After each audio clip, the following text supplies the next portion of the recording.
you lead us on? Sure.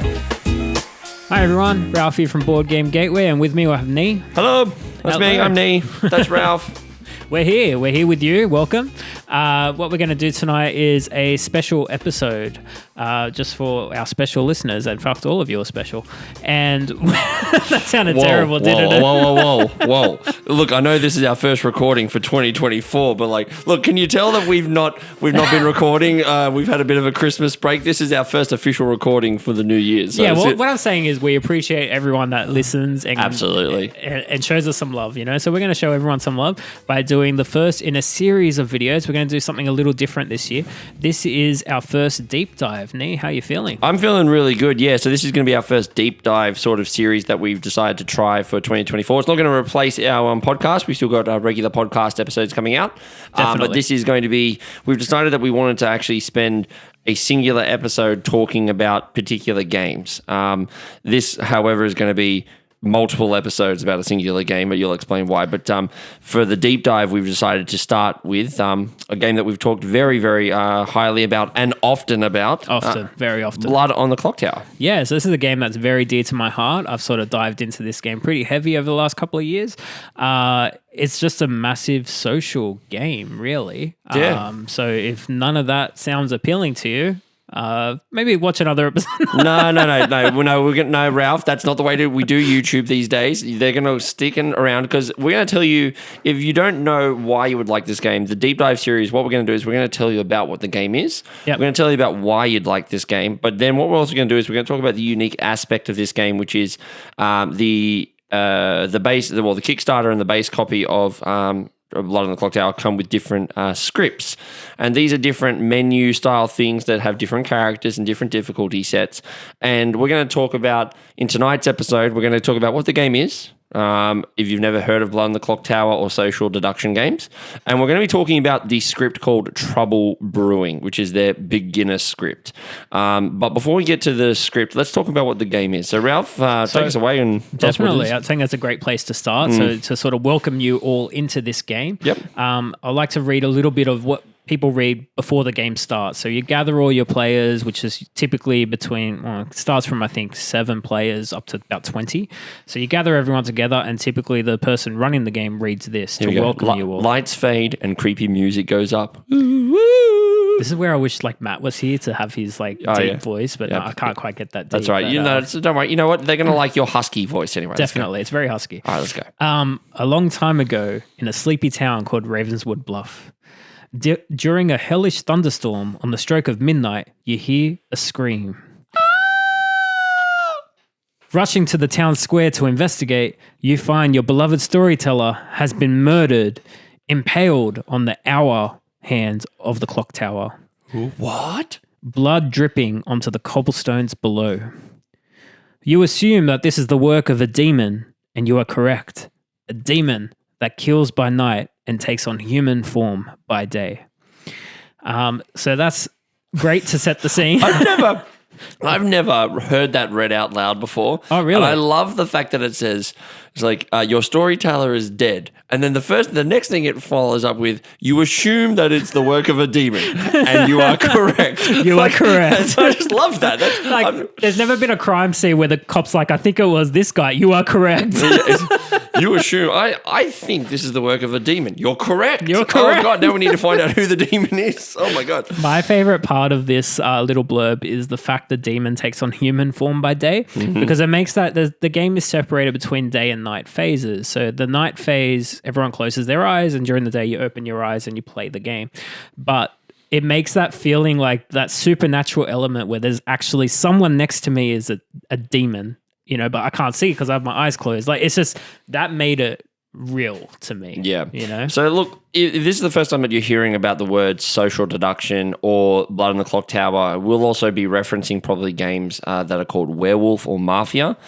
Basically, this is a style of game which it is played where everyone is given a role. And everyone's given a team. And there are 2 teams. There's the villagers and there's the good and evil, really. Good and evil, essentially. The good team and the bad team. Villagers and the demons. Essentially, that's what you've got. But everyone gets given a role. And so the way that the game works is quite simple, is that at nighttime, the storyteller, who is a game master, if you will, their job is to go around and activating all the powers of the players in a specific order. And they'll be doing that. And so both good and evil people have the ability to do different powers. We'll talk about what these powers are in our Trouble Brewing script come up soon, so don't worry about that. And then in the daytime, you actually are then said, okay, the storyteller gives you a certain amount of time, maybe 5-6 minutes or so, and you have to get up and go talk to people. And so this is where the word social comes into it, because you can't just sit around the table and not do anything. You need to go talk to people. You need to say, hey, you need to give information without giving away too much information. Maybe you're giving false information, but you're trying to find out and piece together what happened during the night and why someone died. Then the storyteller will bring us all back together, and then he can call for votes. And then the villagers or the townsfolk, which is everybody, has the option to put in for a vote. And they're basically going to vote to execute someone from the game. And that just means you're now dead. But if you're dead in Blood in the Clocktower, unlike other werewolf and mafia games, you're still in. You can still talk. Your ghost hangs around. But now the caveat is you only are allowed one more vote for the rest of the game. So you have to use it wisely, and when you use it can be very important. We keep going. So then at the end once the execution happens, we all go back to sleep. The demon then gets to kill someone, and everyone else then gets to activate their powers. And rinse and repeat until one of two things happen. Either the townsfolk successfully execute the demon, in which case the townsfolk win, or the demons are able to kill as many villagers so that there becomes a 50-50 split with the demons and the villagers. So therefore, you could never have a vote successfully vote for the demons, therefore the demons win. They'll just kill everyone. Yeah, so it's pretty much back and forth the last two players. So the demon has to be one of the last two players alive. Yeah, one of the last two. But if you also have, so there is also what are called minions, and minions are demon, like they're on the demons team. So it could be 2 versus 2. If you have a 2 versus 2, game on still, because Ghost could still go. But so long as if the storyteller goes, no, there is as many minions as there are votes out there, this game is over. They're never going to lose. Yeah. So that can also happen. But that's how the game works. But at its core, so you're gonna need to go back and listen to our podcast. We'll actually say some of the stories in this one actually as well. But yeah, definitely. Ralph, I'll bring examples before we get into the Trouble Brewing script. Yep.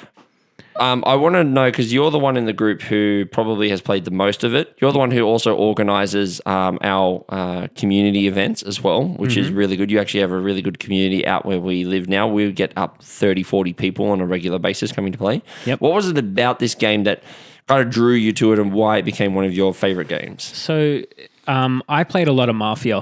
I love a good fire pit, and any game you can play with your friends around the fire pit, I was there. We played a lot of Mafia. But what I didn't like, and I've been on the receiving end of this a lot of times, people vote you out early because they think you're sus, and then you just go and do something else. You can't sit around, you can't be social with your friends, nothing. So we played a lot of other social games, like we played a lot of Resistance and things like that, like similar to Avalon as well. But the reason why I really dived into Trouble Brewing was I saw that Shut Up and Sit Down review probably 4 years ago now. And then I thought I have to play this game. I made my own Grim, had a game of it, and a friend bought a copy, and we played a lot of games since. For me, what drew me into it was there's no sitting around and doing nothing. If you see someone doing that, they're probably doing that deliberately. And they can still be a good player in doing that. So it flipped the formula of what a social game was for me. Yeah, no, I agree. And this is my biggest problem. So I really dislike Werewolf, Ultimate Werewolf specifically. I had a very similar story where we had a group of friends who were like, hey, we'd like to play Werewolf. And I said, I'll be the storyteller. That's the only entertaining way to do it. I was going to be the game master. Yeah. And so we had a thing where it happened that one of the people got voted out. They were the seer on round 1, and they didn't. But the thing about Werewolf that I don't like specifically is that someone dies before the first day. So no one gets to talk on the first day. Someone just dies. Yeah.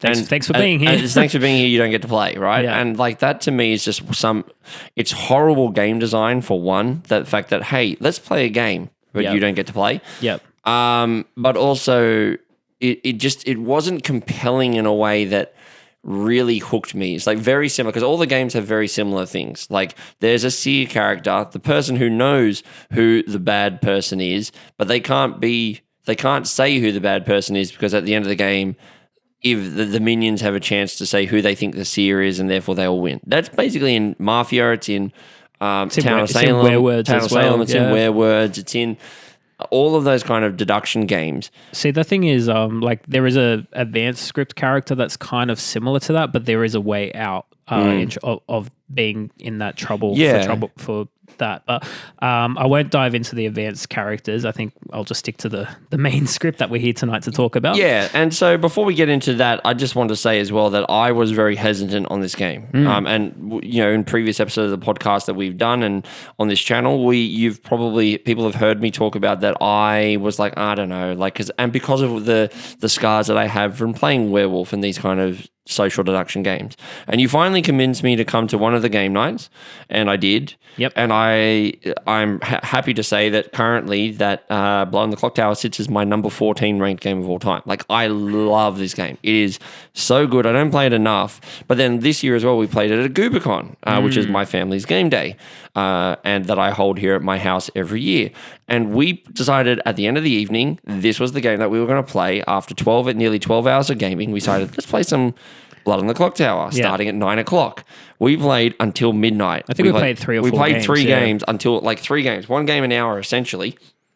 And everyone loved it. I loved it. And we had some great stories come out of it. So definitely stories that we still bring up. Yeah, and some of my friends, they were also like, "Oh, I don't know if I'm going to like this or not." But everyone eventually was giggling and laughing and having a great time. So let's talk about the one thing that I want to first talk about is when we say script. Sure, Ralph, explain, because people may not understand what you mean when you say script. So let's talk about what a script is in Blood on the Clocktower context. Before we dive in and analyze this, I do want to overwhelm everyone to say there are over 100 characters in this game and abilities. Yeah. But what a script is essentially they bundle into groups of 20. So when you're playing them, you're only ever playing with these 20 characters. Well, there are 23 in this first one that we're going to talk about. There are 23. Okay. And the first one we're talking about tonight is Trouble Brewing. This is, or TB as it gets referred to as. This is the entry point in Blood on the Clocktower, but I will say I've played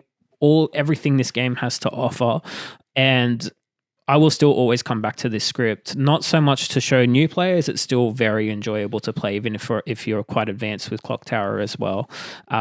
It always plays differently because you play with people. So although the abilities are written here on paper, everyone will have a different strategy as to how they want to tackle this puzzle of this game.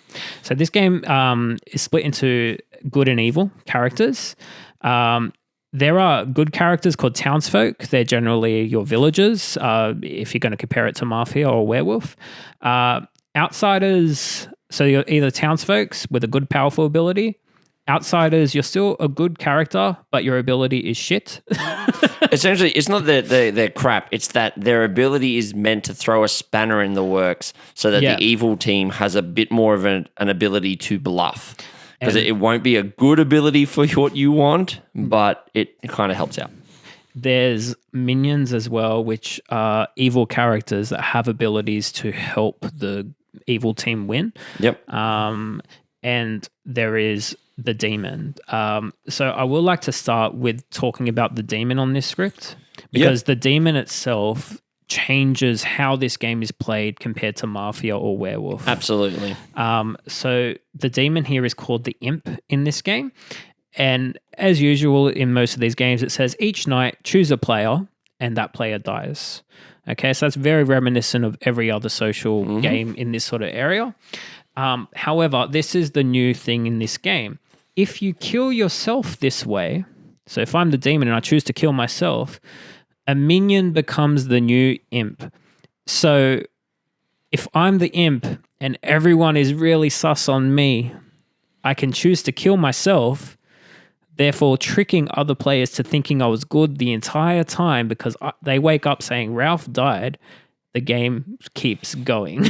And this is what happened in one of our games at GooberCon when I was the imp. We got down to like 6 players, and I said, I need to kill myself because everyone is becoming really sus on me, and if I don't, and I had to do this. And it was a really good thing. Yeah, and I want to point out as well that if you're reading these script sheets, it actually says demons on the left-hand side. And now we're not going to be talking about other ones, but in some of the more advanced scripts, there's actually 4 demons that it could be. So there will only ever be one demon. In the advanced scripts, you have to figure out which one it is. Yeah, because they all behave differently. They all behave differently. Whereas in this one, there's only one. So we're only going to focus on that. So the imp is a really cool character. They kill another person, another player. However, they also have the ability to kill themselves, which is actually a really cool ability. Yeah, so I think that like gives you, as an imp yourself, and just the fact that that's the type of demon, you can spin stories to say, oh, well, like if you're the demon, you're still alive, and you find out, Blake died during the game, you can be like, maybe Blake was the demon and he killed himself to avoid being killed during the day. Like just that mechanic in the game has changed it. Absolutely. And the other thing as well is that having that ability to off yourself, people may ask, well, why would I want to do that? Well, obviously, if you've got too much heat. But the second reason is that if you kill yourself, you still have 1 vote. You're still not out of the game. You're still in the game. You can still go talk to everyone. You can still talk. You can still spin a story, and you still have 1 vote for the rest of the game.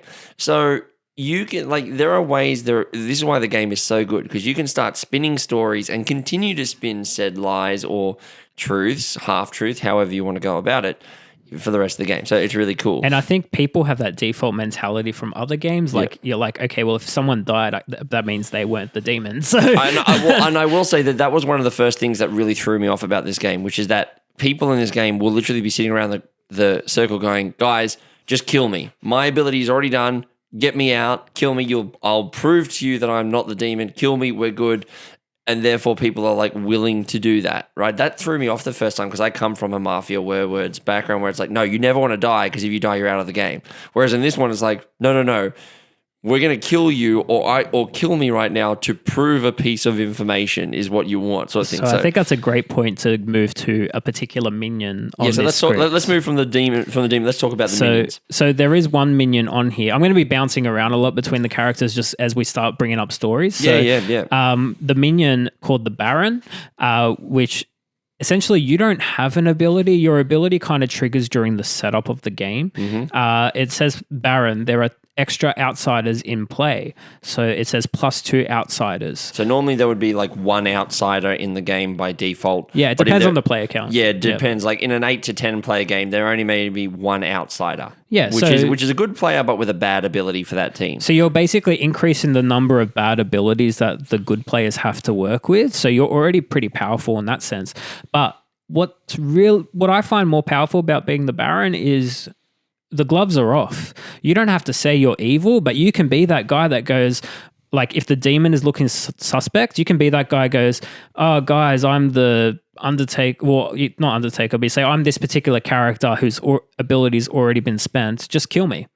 Yeah. So you're saving a kill from your demon by just saying, you know what, I'm used up. Just kill me anyway. But then also knowing things like, okay, knowing that there's a Baron, like, means that we know, okay, there are at least 2 outsiders in play, which we didn't know before. So therefore, we can start doing math to figure out, okay, well, there's a demon, there's probably 2 minions. We know that there's at least 3 outsiders now, so that means there can only be 2.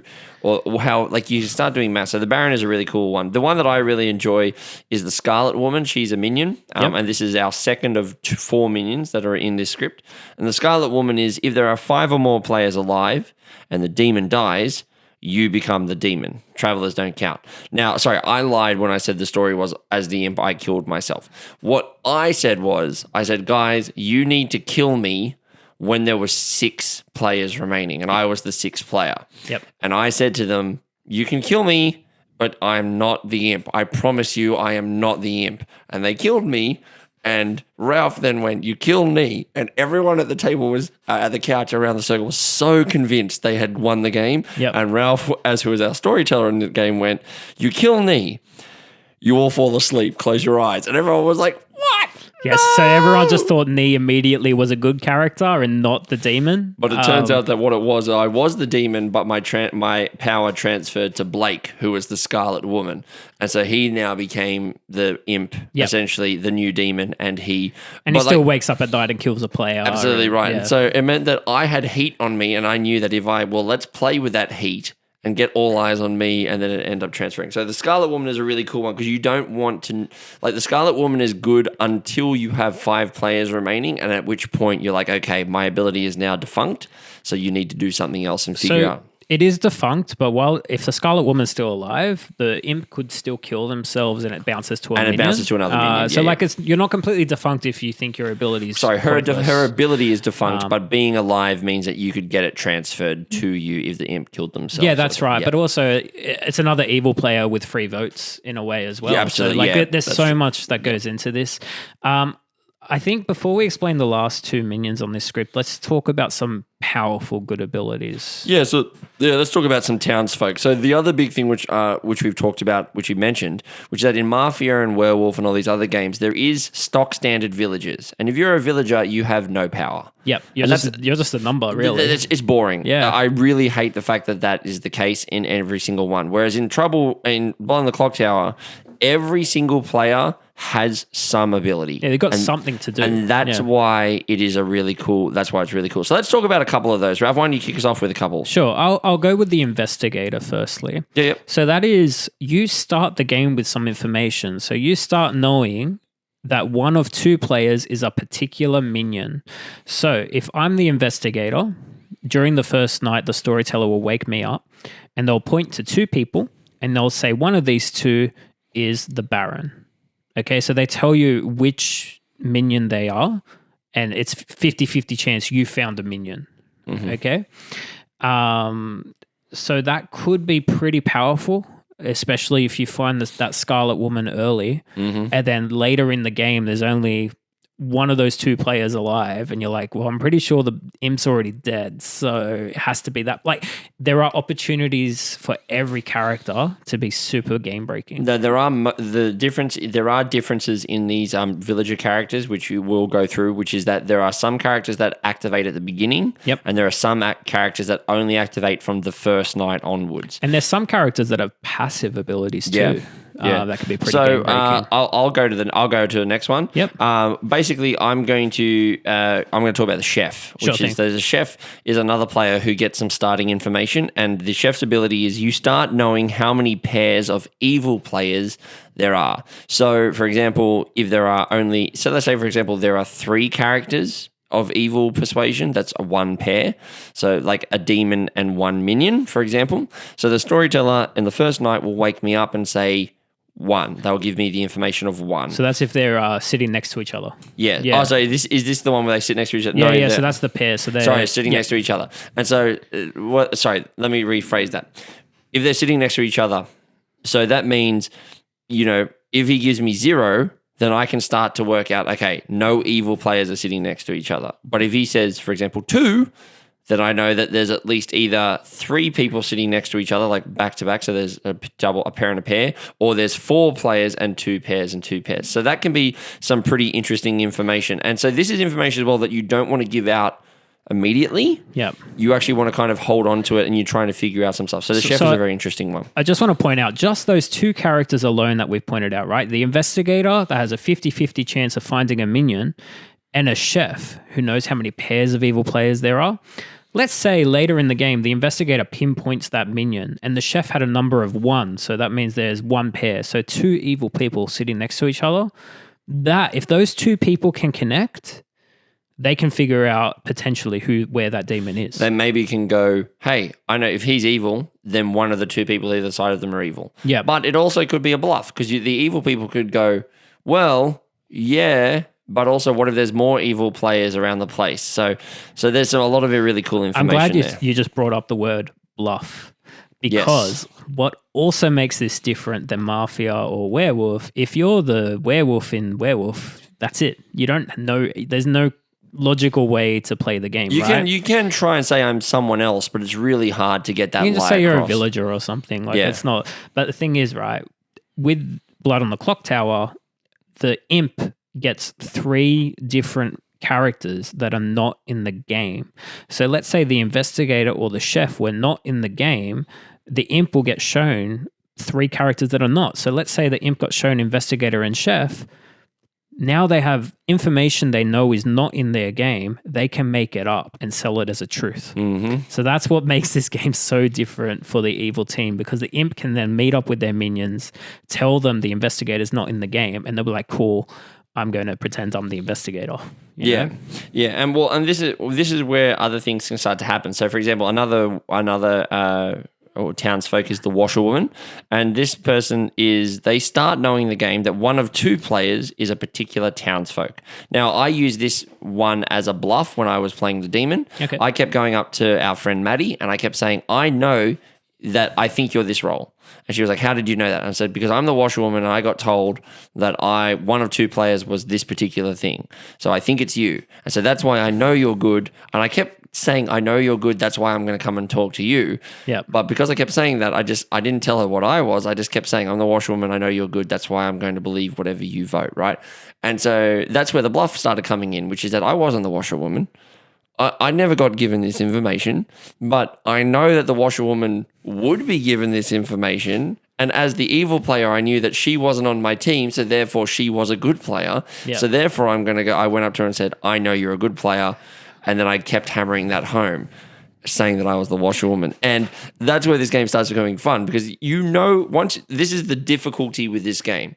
The first layer of this game is knowing the basics, right? This is my role, therefore I need to know what my role is. Everyone spends the entire game, the first game in particular, just constantly looking at this piece of this script in front of us. What do you do? Huh? I truly believe it takes 2 or 3 games to really get a bit of a feel for it. I 100% agree as well. But once it clicks, all of a sudden you can start being like, okay, I'm the imp. I don't want anyone to know I'm the imp. Let's have fun. I'm going to pick a different character. I'm going to claim to be that character, and I love that. That's what I love about this game. So that's give us another one. Give us another townsfolk. I'm going to go to a townsfolk that has an active ability. Yeah, sure. So every night they activate, including the first night. Okay. And I'm going to got a bit of a story and I'm going to share a bit of strategy if you are this type of character. So it's a character that wakes up every single night. So you're a good character. You're called the fortune teller. And it says each night choose 2 players. You learn if either player is the demon. Okay, so that's pretty powerful alone, but there is a caveat to it. It says there is a good player that registers as the demon to you. Okay, so there's one player that doesn't change. They will always appear to be the demon. Okay, but the thing is, so will the demon. So you have an active play. So you pick 2 people and you just get told a yes or a no, right? Where the strategy is here, if you're the imp or if you're evil and you're bluffing as a fortune teller, you will find a good player. Okay, you just find any good player you want and go, hey, I'm the fortune teller. Don't tell anyone. Okay, I'm going to pick I pick these 2 players that they're good, or you can throw some sus out early. It's up to you. But what I really like about it, you ask that player, who should I pick next? Yeah. You involve them in the lie and you do exactly what they say. It's all crap, but they immediately trust you. Yeah, and because it's like, I'm asking for your input on what I should do. It's like, oh, well, the demon would never ask for my input. That's right. So if you bluff anything as the demon, just involve people into your lie. So what I need to explain as well, as I want to keep emphasizing, so this game really does have a storyteller. So, and the storyteller essentially is the person behind the grimoire, which is this lovely book you can see up here on YouTube. So if you're listening onto our audio podcast, please go to our YouTube channel, youtube.com/@BGGateway. And that's pretty much just set up for a game of Trouble Brewing at the moment. Yep. So you can see what the storyteller might be looking at as well. And so the storyteller's job is to make the game as engaging and as fun as possible. So what they'll do is they will pick a player that, and try to make it more as entertaining as possible. So the people who are playing this game and the person, it is actually a lot of, I haven't done it yet, but to be a storyteller for a game is on my list of things to do. Sweet. But the storyteller's job is to start giving more information to people but also not give people bad information. So, for example, we had a game where we had my best mate, Brad, and his wife, Amy, was right next to each other. And in the very first game, after like second night, she goes, I think Brad's the demon. And then we went, why? And I go, I don't know. He's just acting weird. And like, because she's his wife, we all went, ah, ha, ha. But then everyone, yeah, sure, let's vote for Brad. And sure enough, he was the demon, right? Yeah. But that's where it comes, like the storyteller's job is to I do want help. to say that was a mistake by the storyteller. No, on that and one. like classic Damo. But like Damo didn't know, right? No, not at all. But that's what I'm saying. So the storyteller's job is to help try and facilitate a good game. They wanted to get to the last day, which is 3 players. Yeah, they want to get it. So anyway, so that's why that's really good. So the fortune teller's got a good one. Let's go through. Oh, look, we've gone through the demon, the minions, and some of the townsfolk. Let's tell you some of the outsiders before we go through the rest of this script. All right, so I'm going to pick one outsider right here, which says, let's say the Saint. The Saint's a good one. Saint's a good one to talk about. Now, the Saint's ability, they're an outsider, so they're a good team member, but their ability says, if you die by execution, right? So remember, at the end of every day, we pick a player that the villagers want to execute, right? So they get knocked out of the game. If you die by execution this way, that team immediately loses. The villagers immediately lose. Now, why is that a bad power? Well, obviously, the demons, if they can figure out that there's a saint in the game, they may want the villagers to point towards the saint. Townsfolk. Sorry. Yes. Sorry. Well, if the demons, the demons will want to point the townsfolk, the villagers. Sorry, townsfolk. We should use. You can say good and evil. No, look. No, that's my fault. I should use the proper terminology. It is townsfolk, not villagers. We'll talk about townsfolk. They will want the townsfolk to vote for the saint. Because obviously, if the saint dies via execution, they lose. And what's really cool, like the evil player, like say it's a minion, and you don't care if you die or not, you can just go, well, I'm the saint, so they can't be the saint. Yeah, but also, but that's the thing, which is that if I claim that I'm the saint, people will start to go, nah, but what if? Yeah, nah, that's right. But what if I am the saint? And then people will start having these conversations of, no, but if he is the saint and we put this execution through, we immediately lose. And if you are the saint and you stay alive, people start thinking maybe that's a bluff and you're really the demon. Exactly right. And so there are a lot of really cool ways. So that's why you can see the outsider it's not a bad ability, but it creates problems that the townsfolk have to solve. However you go about that and how you figure it. So that's one example of an outsider. Ralph, give us another one. So, all right, there's 4 outsiders on this script. My favorite, and to be honest, you can talk for hours and hours about this character. It's the drunk. Yeah, I love the drunk. It's such a good character. This is a character that has really elevated blood on the Clocktower for me as well. So the drunk reads, it says, you do not know that you are the drunk, but you think you are a townsfolk character, but you are not. What does that mean, Ralph? Let's break this one down. What does that mean? For example, so all the characters get put in a bag at the start of the game and get passed around the circle, and everyone takes one token or one character out of the game, and you are that character, right? If I grab any character, any townsfolk. Let's say, for example, because we just talked about it, you grab the fortune teller. Perfect example. So I'm the fortune teller, right? I grab that token. I think I'm the fortune teller. The storyteller will wake me up and ask me to point to 2 people, and they'll tell me complete bullcrap. They can make it up. They can say yes, no. They can show me a number that doesn't make any sense. Doesn't matter. I think I'm the fortune teller, but I do not have an ability. And so you might be wondering, well, how does that work? So on the grimoire that you can see up here, the storyteller will have a big circle saying that Ralph is drunk. Yeah. But they'll have a little circle that says he thinks he's the fortune teller. Other way around, actually. But is it the other way? There's a little token that says, is the drunk.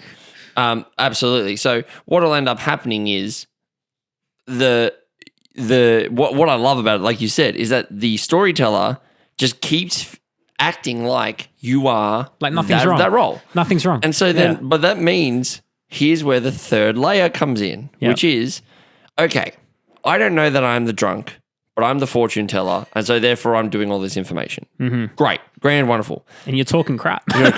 Here's the third layer. I'm a minion. I'm going to pretend like I'm a fortune teller who thinks he's drunk, because why else would I be giving false information?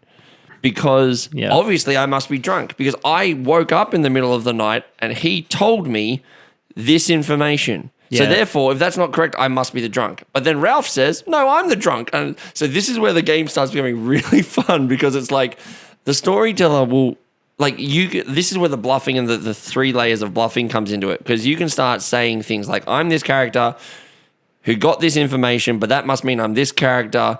But actually, all of it was bullcrap because you're the minion and you never got any of this and you're just playing around. So, like, just that sentence that you just said, or that phrase, as an outsider, like, not in the game, like, just a real person looking into this game, you're throwing all these terms at me and I didn't really understand what you meant. That's what I mean. Like, you really do need to play at least 2 games of this before it starts to click. And I will say, with most people that I've played, those kind of lies don't happen even with more advanced people, because they know more advanced people, if they're playing with newer players, will know that I can't do that kind of lie because they won't understand the lie. Therefore, it's not even a why would I even try to do it, because nothing will happen or just create mass confusion. What I found about Clocktower, it's a really welcoming community. Yes, I found that too. And most experienced players, they will actually sit quietly and just help new players along to get involved.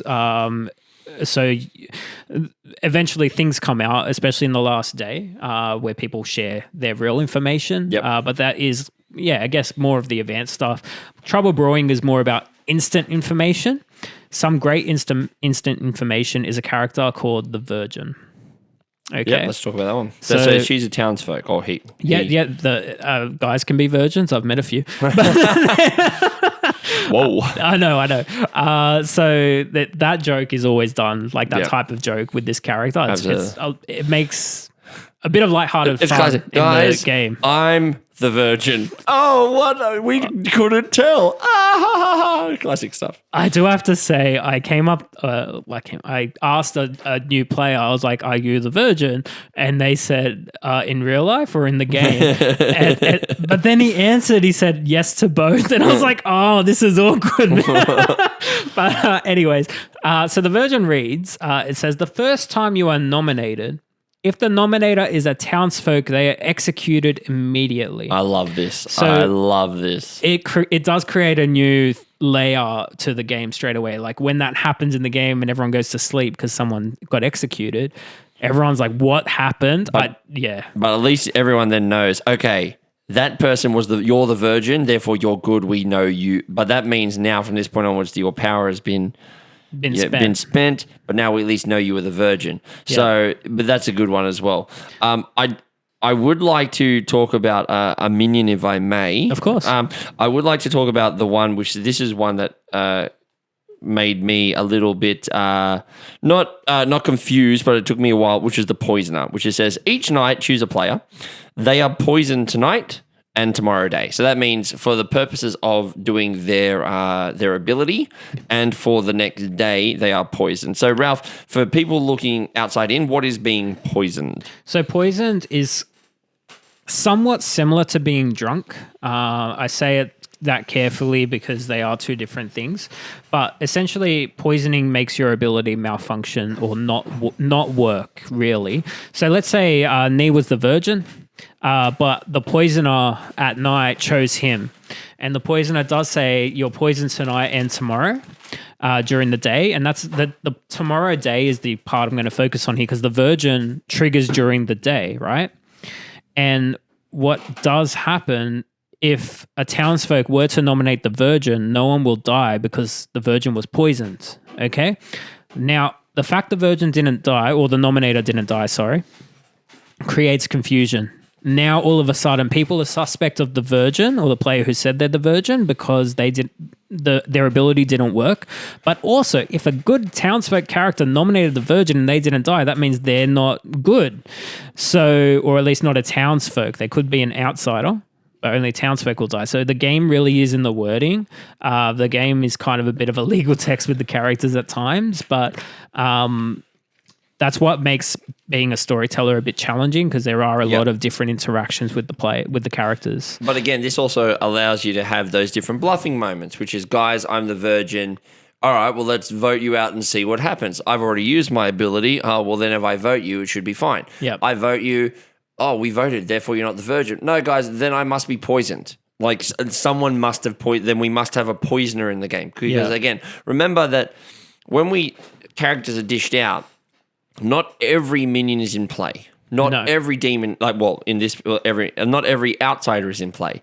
So if I'm claiming that I am the virgin and that someone, then let's say we had no information about any of the minions in game. Therefore, I could start throwing out stuff going, well, then we must have a poisoner in this game. There must be a poisoner because I am the virgin and therefore you should have died.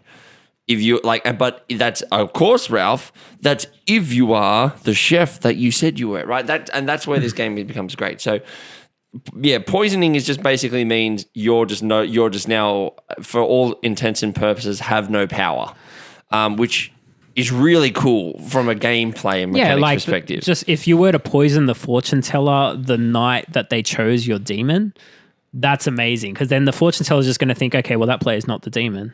But so for the people that work, so that's how that works, right? So if I'm a poison fortune teller, I just get false information. That's correct? And that's completely up to the discretion of the storyteller. Okay, cool. Yeah. I love that. So, well, look, we've got one more minion. Let's just talk about that final minion as well before we move on, because we've got one more. So the last minion is the spy. And I personally think this is the coolest minion power. I love this one. So if you're going to gameplay meta me as a storyteller, I never put the spy into people's first game. Yeah, this one is the most kind of, you need people. It is, the most advanced of the minions, I think. But it says each night you see the grimoire, which is the book that no one is allowed to look into. It's great. That has all the answers. Yeah. So that's the first part of the ability. The second part of the ability is actually the really cool part, I feel. And it says you might register as good, as a townsfolk, or an outsider, even if you're dead. So you can register for the sake of other players' abilities as any character. The key word being there, might. Yes. And so, as Ralph said, this comes to the discretion of the storyteller, which is that if the storyteller thinks they're really good and that the townsfolk is having a lot of trouble, he may say, okay, I need to let them know that there's a spy or there's a minion of some description in this area. So typically games start good. There's way more good characters than evil characters, right? And your goal as a storyteller is to get it to the last day of 3 people. Mm-hmm. For example, there's a character called the Undertaker, and it says each night you learn which character died by execution today. Okay, so if I died, the Undertaker will wake up and find my token in front of their face, so they see what I am. Yeah, but essentially, Ralph died by execution. He was actually the fortune teller. He was the fortune teller. But let's say I was the spy and I was pretending to be the fortune teller. Okay, and the storyteller caught onto that. The Undertaker will wake up and the storyteller may show them the fortune teller token. Okay, because the spy can register as a townsfolk. So that's what's the thing. If dead, and that's the important thing, which is that even though he died, he still could register as a townsfolk if he and that's the thing, which is it's up to the storyteller's discretion. So if the storyteller thinks that the townsfolk are doing way too well, therefore he may help the minion team out by showing, like if they killed the spy day one, like you will cover for the spy. Yeah, you cover the spy, which I think is really cool. So those are the four roles. They work really well together. And like if the spy were to nominate the virgin, the spy could register as the townsfolk and die. Yeah, absolutely. There's a lot of really fun stuff. And I think the first part, again, which people may have forgotten about, which is you get to see the grimoire. You get to see the book. So and you have to be very careful about that, which is because you can't give away that you know this information. You can't give away the fact that I can be like, well, I know Ralph's and then so Ralph says, well, I'm this. Liar. It's like, how do you know he's a liar, right? Well, so you use your insider knowledge to spread that misinformation, that's what but also love. Gain trust of other players. Because if you're the spy and you see the book, you know all the characters that are not in the game. So it depends how good a spy you are. I'm personally not a great spy. I remember little snippets because I'm not going to remember everything. I'm an okay spy so long as my wife's not playing. Oh, really? The moment that Georgie is playing, she just looks at my face and goes, you're the spy. And I'm like, no. She goes, yeah, you got lie lines. And I'm like, shut up. I don't have lie lines. Yeah, goes, it's a lot of knowledge to retain. Yeah. And I've seen some, I've heard stories of some spies dying day one and just literally going, right, I was the spy. You're this character. You're that character. And they just point to everyone in the circle and just name their character. And then he just goes, if you're my demon, you're going to kill that player first. That player. Yeah, and just cold call like a bluff of that demon. I love that. That's really cool. I will say, so let's go through. So again, so the demon is the imp. The imp kills someone every night, but they can kill himself, right? And so the 4 minions are the Poisoner, the Spy, the Baron, and the Scarlet Woman, right? There are so many good plays that can happen in this game, right? Like that's why I love, like you can have a Poisoner who just says, you know what? They could poison themselves, right? I don't know why you would, but you could. Right? Like, there's no reason why you can't. And the imp doesn't have to kill an alive player. They can kill a dead player. So in that way, no one dies. So if you're bluffing as something, that might be helpful. Exactly right. And so that's the other thing, which is that there may be nights where you wake up. And there's the other thing, which is that most in games of werewolf and things like that, someone always dies. Yep. Whereas in Blood on the Clocktower, someone might die. And that's the thing. We've had games of this where no one died from execution and no one died from the imp play. Yeah. And so then we're all like, what does that mean? Right? What did we do? Right? For example, there's a soldier in the game and their character is you're safe from the demon. So if the demon ever tries to kill the soldier, you don't die. No one dies. So that's like, if you're the soldier, you might think, how can I use this to my advantage? And you might pretend to be a really strong character, for example. Yeah. Yeah. And so the other, the final, look, so we've gone through the demons and the minions. Let's go through the final outsider, which we haven't gone through yet, the 2 of them. So the first one is called the Recluse.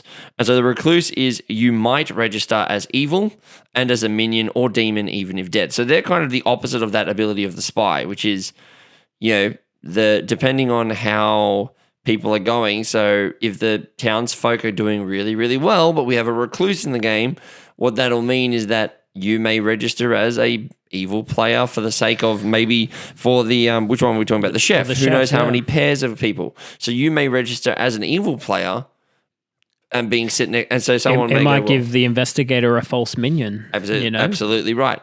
And so that's a pretty interesting mechanic. Yeah, I've seen some storytellers use the Recluse really well because it all depends on how they're positioned around the circle. Yes, because that's by chance.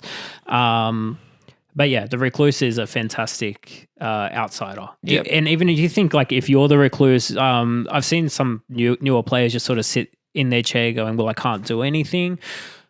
I kind of like to think of it, well, I'm the Recluse. I'm still good. I still have to find other players I can trust, work with them, with their abilities, that sort of thing, that mindset, just sort of try and find players that can help you. Well, remember that depending on what townsfolk are out there, knowing that you're the Recluse and finding out very specific information can really help lead to, well, for example, in the idea of the chef, if I know that there's only one pair of thing and I'm the Recluse, that means at least one of the people to my left and my right is on the bad team. Yeah, exactly. You know that information for sure. You can rule out false information now too, because if the fortune teller picked you, the Recluse, they'll get a yes. So if you can communicate with the fortune teller, that's kind of your responsibility to kind of fix that false information. Exactly. Right? Yeah. So that's really good. And the other one, so the other outsider is the butler, and their ability is each night choose a player, not yourself. Tomorrow you may only vote if they are voting too. And so that's annoying because depending on, not everyone wants to vote all the time because there are reasons why you may not want to vote, right? Maybe you think you really don't agree with it, but you can't throw your vote up until they vote, which is annoying because the storyteller will say, I need votes in 3, 2, 1, here we go. And if they don't vote, you can't vote. And which could be really super sus if I'm going hard, like, Ralph, you're the bad guy. 100% you're the bad guy. I'm going to vote for you. But I needed Damien to put his hand up and he never did. Yep. People can turn to me and go, well, why didn't you vote? Why didn't you vote? Because voting's done in a circle, right? So that's what's also a bit frustrating if you're a butler. But also, if say you pick your master, because that's what we call the player you choose, and you have to vote with them, or you don't have to, you still get a choice.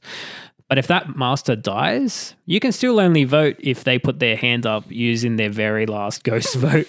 So, the butler, I've never been the butler, so I don't really know what it's like to play that, but I imagine it would suck. But I have seen Evil Team use the butler as a very good bluff. Yeah, there's a lot of really good bluff. So just to give you an idea about, how many of each role are actually in play? We've talked about it. We actually flipped over and had a look. In Trouble Brewing, like let's say that we had about 10 people playing in the game that when we played here at GooberCon. So that we had 7 townsfolk, 2 minions, and 1 demon, right? So the demon. We had no outsiders. So that started to throw some spanners in the works when people would claim that they are a saint or something. And you'd be like, why? And there would be a reason why that potentially could happen.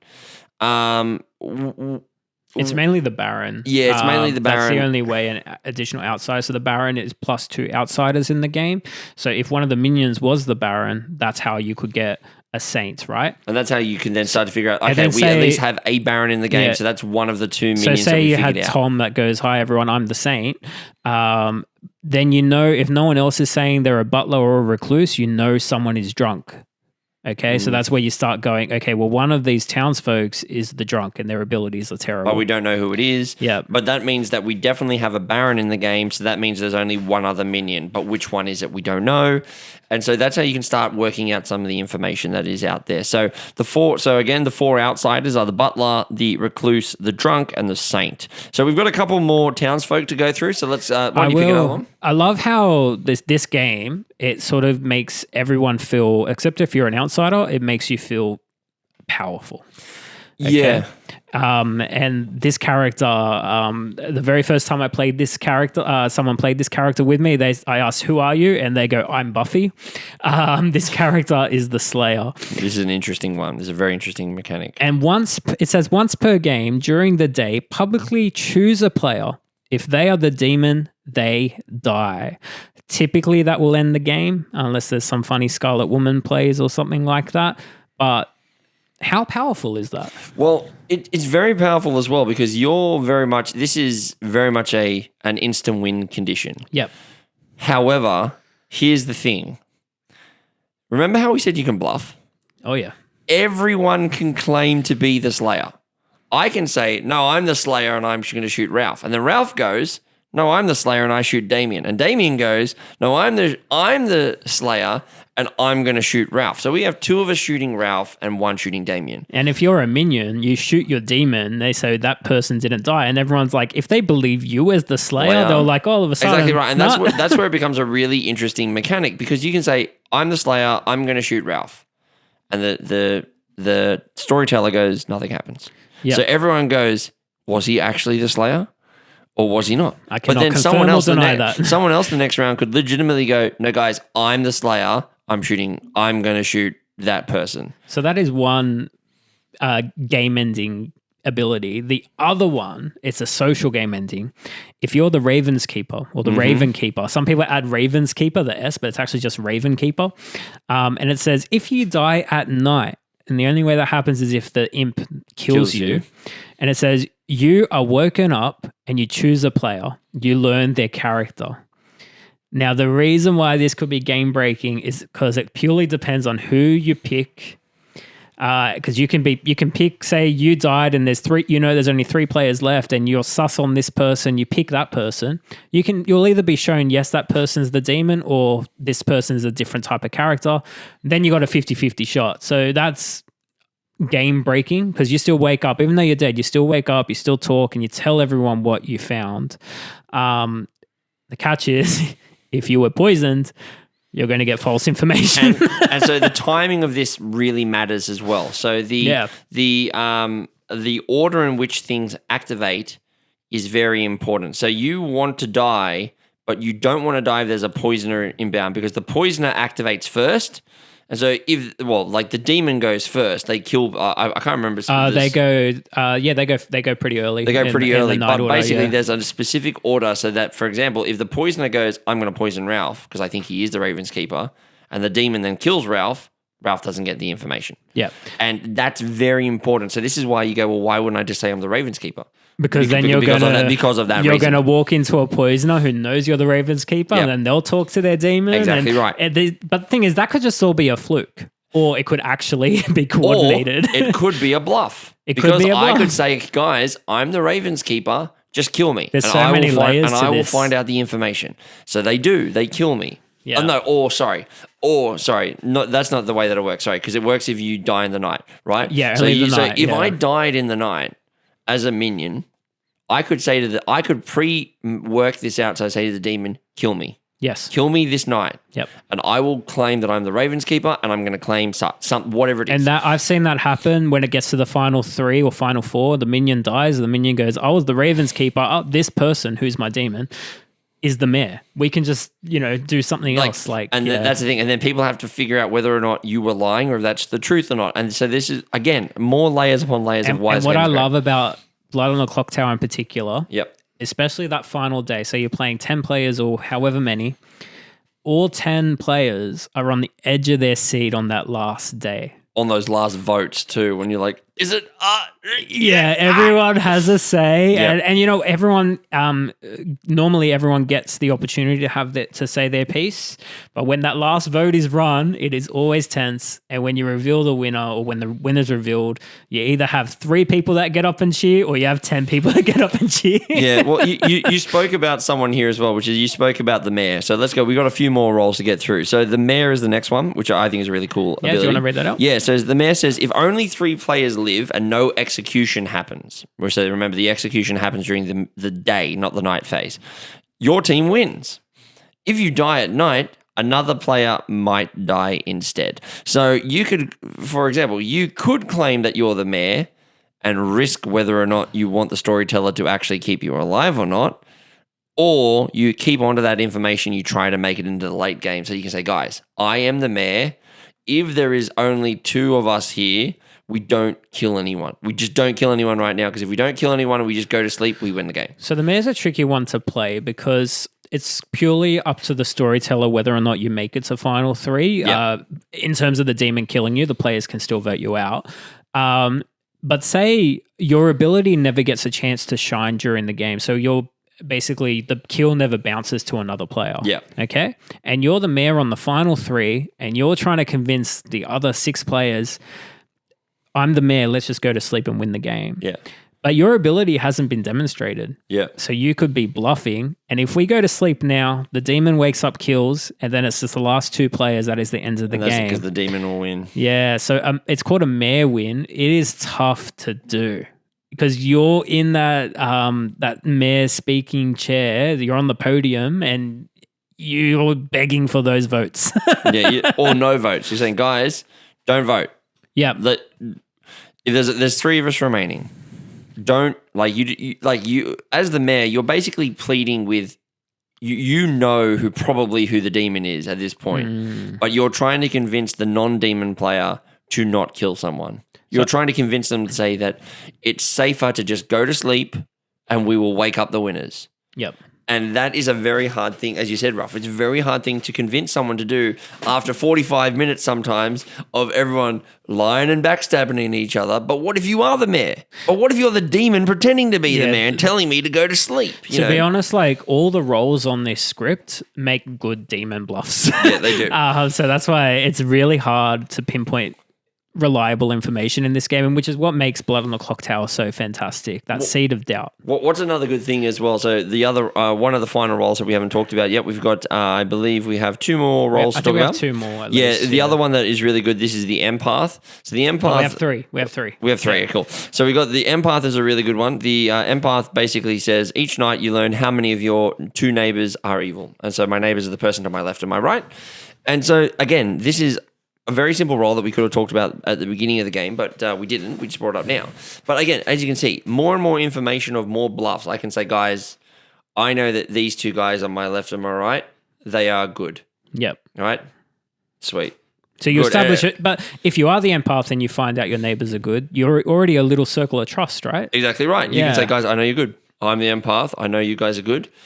Therefore, I know, let's team up. Let's start working together. You know what's fun, though? Say you are the empath and you find out your neighbors are good, but then on night 2, none of your neighbors died, right? So you're only reading still the same people. But on night 2, you get a 1. You start thinking, can I really trust my neighbors? Yeah. Or was I poisoned on either night? Or am I the drunk? Or are you the drunk? And that's why this is great, which is that. But also, what if I'm one of the 2 neighbors and I say, guys, I know you're good. Yeah, I am good. How do you know that? Because I'm the empath. Sweet, mate. How do I know you're the How do I actually know you're the empath? Yeah. Because, I could literally just go, I could find where, because the minions know who the minions are. The minions know who the other minions But this is another example how you might meet a third player who says they're the washerwoman. Yeah. And they learn one of two people is the empath. Yeah. And that sort of confirms that information already. Yeah, already. So it's kind of like there's a lot of going on here. So we've got a couple more roles to go as we're coming to the end of our first script. So let's go through I'll jump to the librarian, Yep. which is similar to the washerwoman, but this one says you start knowing one or two players is a particular outsider. So you get shown two people and you get shown a saint. So one of those two players is legitimately the saint. What I love doing as a storyteller, and I'm going to stop doing this because I'm going to share this into my mind here. I love making the librarian the drunk. Mm-hmm. Because now I can show the librarian anything I want. Yeah. The librarian also can find out that there are 0 outsiders in play. That's the other important thing. So they will find out. So there are 0 outsiders in play. So that means that a Baron is not in play, depending on the player count. That's really good. We know that there's no Baron in play. However, again, if there is a drunk librarian, you could say that there are 0 outsiders in play. That's a very simple thing, So I've left this one last, actually. It's actually fitting it's last. So the monk. Yep. All right. So the monk works exactly as you would expect it to work if you played werewolf or anything like that. So the monk, it says each night, choose a player, not yourself. They are safe from the demon tonight. Okay, so in other words, for this script, they can't die. All right. Now, to loop it back to the imp, it says, if you kill yourself, the minion becomes the imp. If the monk protected the demon and the demon tried to kill themselves, they do not die.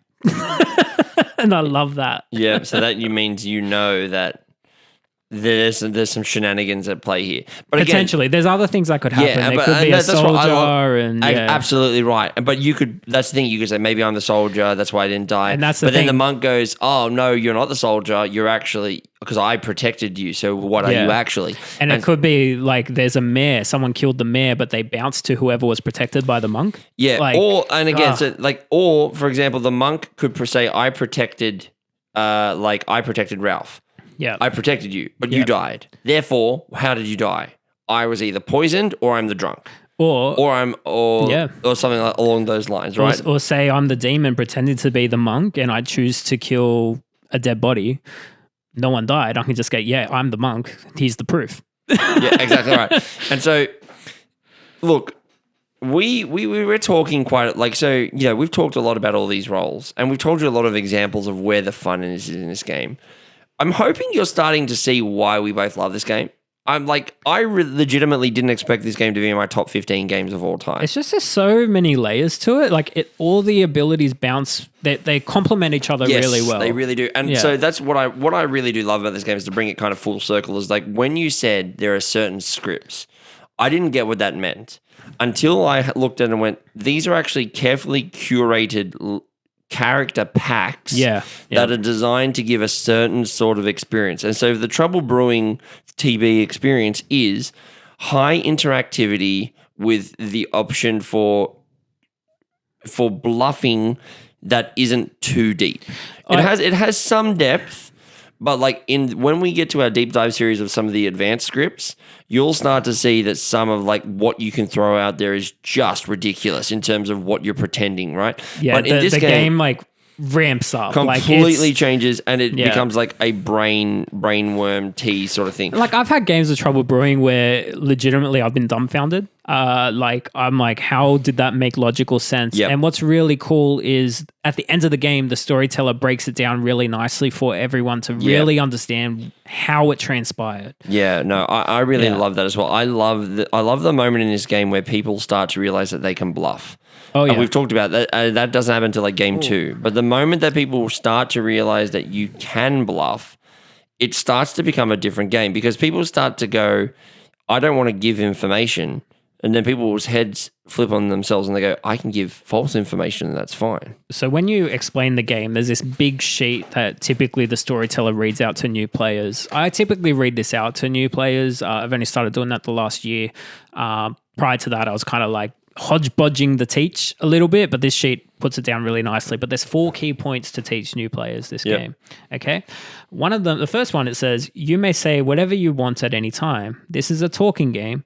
You can talk publicly with the group or have private conversations. It's up to you.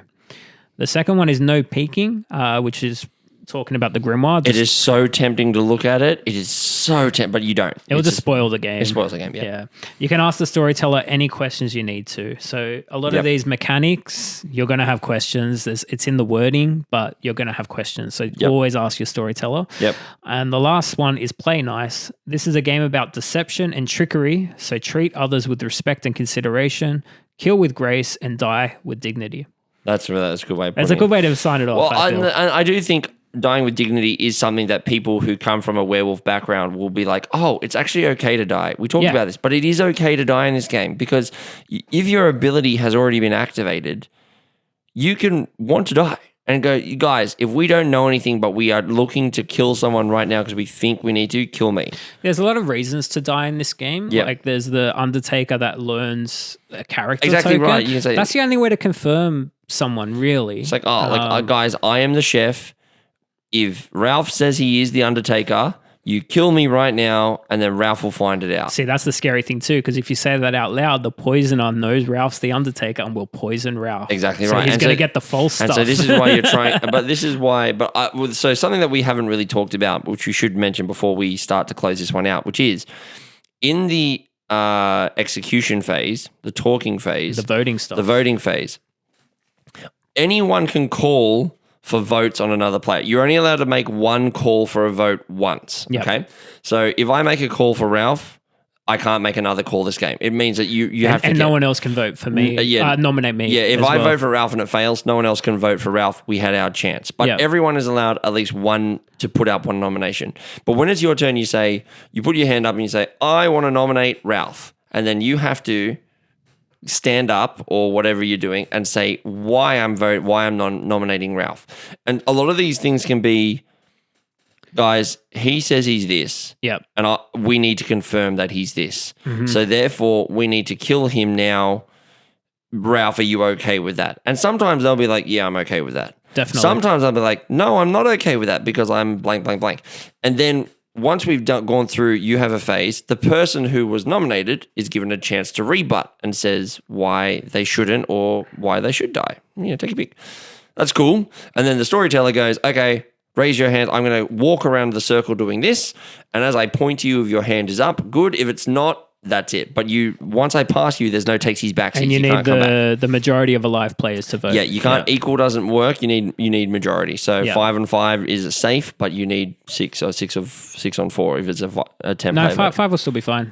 It's just the majority. Sorry, so 5 and 4 is still the majority. 5 and 4 is good. Oh, 5 and 5. Yeah, 5 and 5 is fine. So the way it works is if it's the majority of alive players. So if there's 10 players alive, 5 is the majority. 5 is the majority. So that would still count as being. I thought it was the other way. I thought it was actual majority, but I must be wrong. Maybe I'm wrong. I got to dive into the rules myself. But so essentially, that player will be on the block, and if someone else gets an equal amount of votes, both players are safe. There's no one's dying. Yeah, and so that's a very important thing, which is that I may vote for Ralph, and only 3 players vote yes. That's not enough. If we have 10 players, then Ralph is safe. 5 go yes, but then Ralph can go, you know what? Stuff it. I'm going to vote. You put me on the block. I'm now on the block. I'm about to die. I vote Neeber. Yep. And so you go, I nominate Neeber, and you can say, this is why I actually think. And now if people are still alive, they have votes, and they go, you know what, he actually makes a compelling case. Yep. And he gets 6 votes. He's now no longer about to die. I'm about to die. I felt so bad the last game I played. Actually, I played with this script with a bunch of new players, and 2 girls I've never met before came to our group to play. They were lovely. They're gonna come back and play again with us. Are soon. they, Ralph? Well, that's what I was told. But essentially, I go. I nominate. No one was nominating anything, and I was being quiet. And I just went, you know what? I nominate Jess. And they're like, Ralph, why are you nominating Jess? I'm like, well, I spoke to her best friend that she came here with, and she told me she's sus. And then this new girl, Jess, she had nothing to respond to that. She goes, I'm just trying to learn the game. I'm like, yeah, that's cool. then 11 other players voted Jesse. And I was like, I'm so sorry. You meanie. But just that thing of like, okay, well, this other girl socially knows her friend. Your friend says you're sus. That was the only reason. That's all I got. So it can be a reason as simple as that. It can be as elaborate as, the empath said that, the fortune teller said that, that's why you should vote for this player. It can be as elaborate as that. This game, there's so many layers to it. Especially of Trouble Brewing, games only take really half an hour to 45 minutes. I've seen games take 2 minutes. Yeah, they can. Actually, I got to tell you a story. So I was the imp. Tokens got brought out day one. One of my friends, Tom, he goes, Ralph, let's go to the kitchen, have a chat. I'm like, yeah, sure. And he goes, oh, I'm the Slayer. So if I shoot the demon, they're gonna die. And I'm like, oh, you're the Slayer. That's cool. I'm not gonna tell you which character I am yet. I'm just trying to get a feel for the room first. And I'll go, but I'm a character that gets information. I can help you find your demon and let's work together to kill the demon, right? And I thought that conversation was enough. And he's like, right, yeah, no worries. I'm just going to shoot you. I'm like, what do you mean you're going to shoot me? And he goes, well, if what you're saying is true, then I'll just shoot you and then we can work together anyway. And I'm like, yeah, but there's no point in shooting me now. Wasting your shot right now. Why would you waste your once per game ability on the very first person you talk to? It doesn't make any sense. And whatever, we got called back to the room with everyone and he goes, right, I'm the Slayer. I'm going to shoot Ralph. And I just went, are you serious? I look at my evil team that knew I was the evil imp. They just rolled their eyes like, what did you guys talk about in that kitchen? I'm like, I don't know. So the game went for like 2 minutes. Yeah, that can happen as well. But like, there are so many things that can happen early in the game that if you're not taking into account for like, there's a lot that can happen here. So look, with that story is a perfect way to end the game. It's like, some of these games can be really quick. Some of these games can be very engaging. They can be a tense hour as well. Yeah. But all the time you will be engrossed in what's going on. So what I found with players that typically have played 3 or 4 games of it, they get engrossed with it and they just keep wanting to play more and more of it. Yeah. That's when they start diving into what other characters are out there. If you want to see some great content, there's a channel called No Rolls Bard. They do some great video playthroughs on YouTube if you just want to check it out. And it's entertaining to watch, to be completely honest. Yeah, if you want to see how the gameplay works, they've got some really good Let's Plays of those of Blood on the Clocktower on there with some really good custom scripts and stuff. Yeah. I would also recommend, though, clicking the like and subscribe button on our YouTube channel, because this is the first, as we said, this is the first of a series. So we're going to bring this one to the end, I think, Ralph. Yeah, I think so. So that was Trouble Brewing. But we are in the base game. We've still got 2 more scripts to cover. For being what are they called, Ralph? There is Sex and Violets. That's not SEX. That's SECTS. Sex. I will give a bit of a preview as to each script. So Trouble Brewing that we just went through, I will call that high information. There's a lot of information that you get now and you get straight away, and then you can process it and learn how to deal with it. Yep. With Sex and Violets, it is a drip feed of information. There is lucky information to come out of it. So that's the perspective of the good players. The evil players, it's just, how do we be crafty and cause as much chaos as we can? That is Sex and Violets. It's a lot of fun. This one is my favorite. It's Bad Moon Rising. This is just pure chaos. There is bugger all information that you can actually use to pinpoint where the demon is or who they are, but you learn from the deaths in the game. So typically only 1 or 2 players die in the other script. In this one, in one night, I believe the max count you can get is 10 or 11 deaths in a night. Jeez. I remember seeing it being played and being like, this was on my very first night that I rocked up to play the game. And I was like, oh my God, I have no idea what's going on. But so what I love about it is you learn from death in this game. It's like, why did someone die? Yeah. And then the players that are left alive are piecing it together. And it's my favorite one. I'll just share my favorite character from this. Please do. Give us a preview. It's called the Lunatic. Love that. It says, you think you are the demon, but you are not. The demon knows who you are and who you choose to kill at night. So you get shown a demon token and you think you're the demon, but you're not.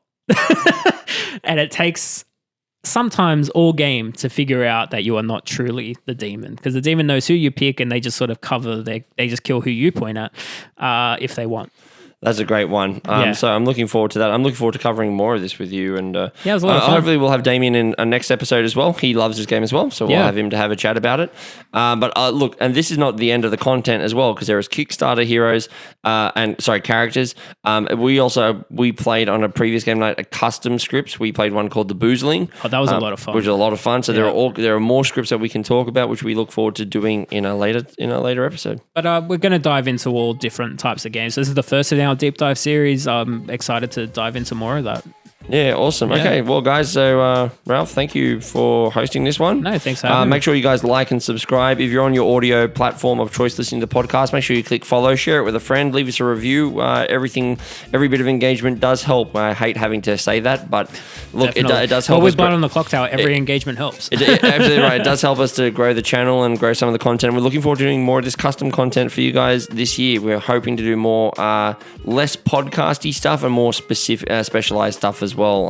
I say less podcast, but the podcast is not going away. We're doing it regardless, but we really wanted to do this, and I'm glad, Ralph, I'm glad we had a chance to do it. Yeah, definitely. This one's a long time coming. I am going to tease something about this as well. Ooh, so there's 3 tokens here. There are 3 tokens.